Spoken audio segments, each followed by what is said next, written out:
একদিন একটা ছোট্ট ছেলে শিবলিঙ্গের উপর উঠে পড়েছিল, কিন্তু সেই উঠেছিল ঠিক একটি আম পাড়ার জন্য। তখন তার শরীরে ঘামের কয়েক ফোঁটা আর গাছের কিছু পাতা শিবলিঙ্গের উপর পড়ে গেল। গ্রামের লোকেরা এই দৃশ্যটি দেখে শিশুকে বকাঝোকা করতে লাগলো। ভয়ে শিশুটি সেখানেই বসে পড়ল এবং কাঁদতে লাগলো। তখনই ভগবান শিব স্বয়ং প্রকাশ পেলেন এবং স্নেহ করে বললেন, বাছা, তুমি কাঁদছো কেন? শিশুটি বলল, আমি শুধু ওই আমটাই চাই। মহাদেব মুচকি হাসলেন, নিজে হাতে আমটা পেড়ে শিশুটিকে দিলেন। তারপর বললেন, আর কিছু চাইছো?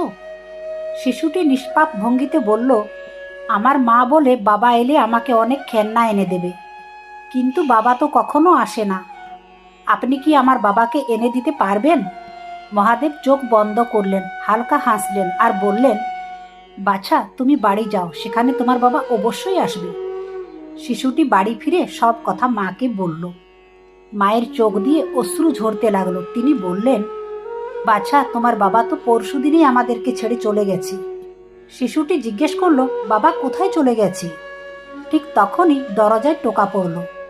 দরজা খুলতেই দেখা গেল শিশুটির বাবা দাঁড়িয়ে আছেন। মা তখনই বুঝে গেলেন, এ আর কেউ নয়, স্বয়ং ভোলানাথ।